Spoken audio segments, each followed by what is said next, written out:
Inson xotira bilan tirik, qadr bilan barhayotdir. Shu bois yurtimizda o'tganlar xotirasini e'zozlash, bugungi osoyishta kunlarga yetishimizda fidoyilik ko'rsatgan front orti faxriylari, nuroniy otaxon va onaxonlar holidan xabar olish, ularga moddiy va ma'naviy ko'mak berish ezgu an'anaga aylangan. 9-mayni xotira va qadrlash kuni tarzida umumxalq bayrami sifatida nishonlab kelayotganimiz zamirida ham aynan ana shu ezgu maqsad mujassamdir.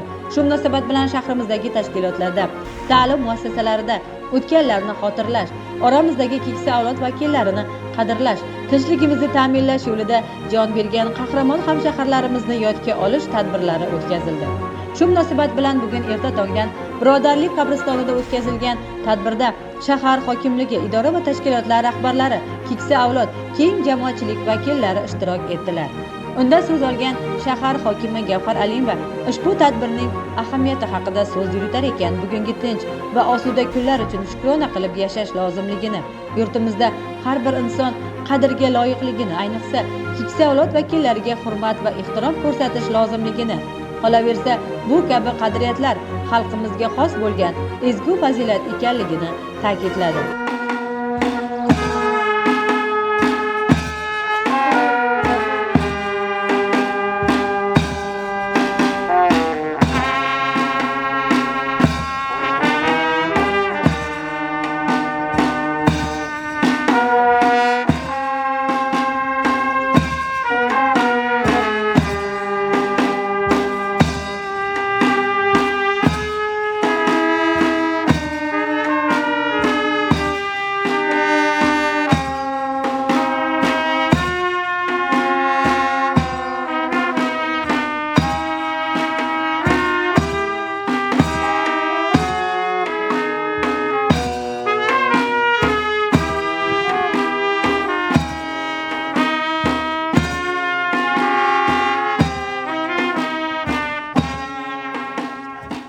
Bayram tadbiri Motamsaro ona haykaliga gulchambarlar qo'yish marosimi bilan davom etdi.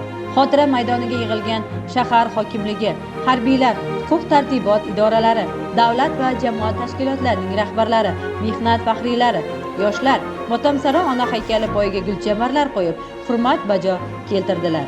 Motamsaro ona siymosida urushning barcha dardu tashvishlari, mudhish oqibatlari mujassamdir. Shukrki, bugun mamlakatimiz tinch va osoyishta, ko'ngillarda halovat, xotira va qadrlash kuni bizni ana shu hayotning qadriga yetishga, keksa avlod vakillarini qadrlashga, barcha birdek do'st va hamkor bo'lib yashashga da'vat etadi.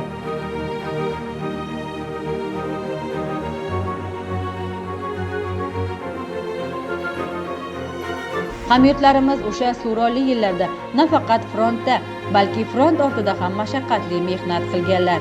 Shahar drama teatri tomonidan front ortida ishlagan insonlarning og'ir qiyinchilikda o'tgan hayoti aks etgan sahna ko'rinishi tomoshabinlarning qalblarida bugungi tinch va osuda kunlarga shukronalik hissini to'lqinlantirgani shubhasiz.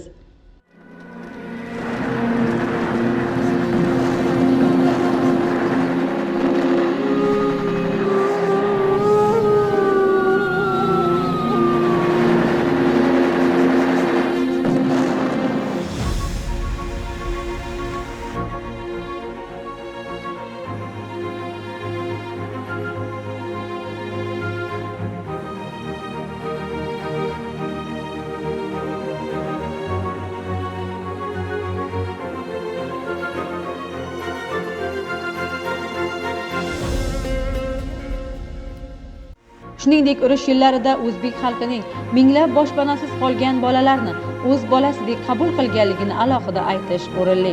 Shu jumladan 13 nafar bolani o'z qaramog'iga olib, yuksak insoniylik namunasini ko'rsatgan Hamid Samadov jasoratiga o'rnatilgan yodgorlik monumenti oldi ham bugun hamshaharlarimiz bilan gavjum bo'ldi.